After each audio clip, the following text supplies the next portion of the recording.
केंद्र में ज्योतिरादित्य सिंधिया के मंत्री बनने और मुख्यमंत्री शिवराज सिंह चौहान की बीजेपी के राष्ट्रीय अध्यक्ष जेपी नड्डा से मुलाकात होने के बाद प्रदेश में एक बार फिर राजनीतिक नियुक्तियों की सुगबुगाहट शुरू हो गई है। इन राजनीतिक नियुक्तियों में सिंधिया समर्थकों का दबदबा दिखाई दे सकता है। देखिए रिपोर्ट। प्रदेश में बीजेपी की सरकार बनने के बाद पिछले 16 महीने में अभी तक एक दो को छोड़कर किसी भी बीजेपी नेता को निगम मंडलों में राजनीतिक नियुक्ति नहीं दी गई है। विकास प्राधिकरण भी संभाग आयुक्तों के हवाले है। ऐसे में अब सरकार पर नेताओं को एडजस्ट करने का दबाव बढ़ता जा रहा है और इसी के चलते मुख्यमंत्री शिवराज सिंह चौहान ने बीजेपी प्रदेश अध्यक्ष वीडी शर्मा और संगठन महामंत्री सुहास भगत के साथ चर्चा की। इस दौरान बीजेपी का कहना है कि मुख्यमंत्री और संगठन लगातार किसको कहां काम देना है इस पर मंथन करते रहते हैं और इन नियुक्तियों में सिंधिया समर्थकों के साथ ही संगठन के पुराने नेताओं को भी एडजस्ट किया जाएगा। देखिए, निगम मंडल प्राधिकरण ये नियुक्तियों का अधिकार केवल और केवल माननीय मुख्यमंत्री श्री शिवराज सिंह चौहान जी को है। तो इनके संचालन के लिए जिसे उचित समझेंगे उसे डायरेक्टर, उपाध्यक्ष या अध्यक्ष वो मनोनीत करेंगे। तो केवल उनका अधिकार है और इस बारे में ना कहीं कोई विमर्श है ना कोई चर्चा है।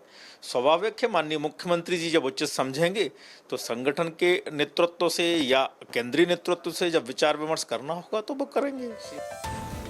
जिन नेताओं के नाम राजनीतिक नियुक्तियों के लिए सामने आ रहे हैं उनमें पूर्व मंत्री इमरती देवी, पूर्व मंत्री ऐंदल सिंह कंसाना, पूर्व मंत्री गिरिराज दंडोतिया, पूर्व मंत्री दीपक जोशी, शैलेंद्र शर्मा, बंसीलाल गुर्जर और रणवीर जाटव का नाम सामने आ रहा है। प्रदेश में हुई राजनीतिक नियुक्तियों में अभी तक कांग्रेस से बीजेपी में आए 2 विधायक और एक पूर्व विधायक को ही निगम मंडलों में जगह दी गई है।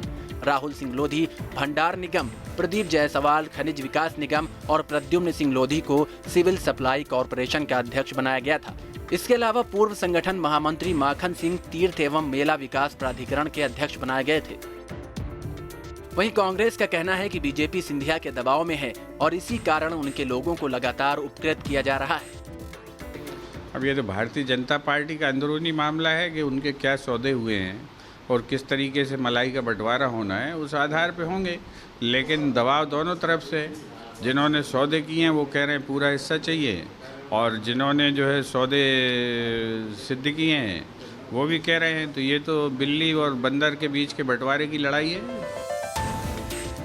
प्रदेश में विधानसभा चुनाव को केवल 2 साल बचे हैं। ऐसे में अब नेता और कार्यकर्ताओं को एडजस्ट करने का दबाव बढ़ता जा रहा है। सिंधिया के कांग्रेस से बीजेपी में आने के समय ये बात सामने आई थी कि उपचुनाव में जो नेता चुनाव नहीं जीत पाएंगे उन्हें बाद में राजनीतिक नियुक्ति लेकर कहीं न कहीं एडजस्ट किया जाएगा।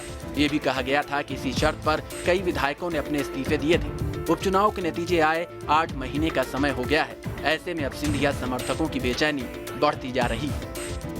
मध्य प्रदेश में एक बार फिर राजनीतिक नियुक्तियों की सुगबुगाहट तेज हो गई है। सिंधिया समर्थकों के साथ साथ भाजपा संगठन के पुराने नेताओं को भी इसमें एडजस्ट किया जाएगा। निगम मंडल में राजनीतिक नियुक्तियों के लिए लंबे समय से भाजपा नेता दबाव बना रहे हैं।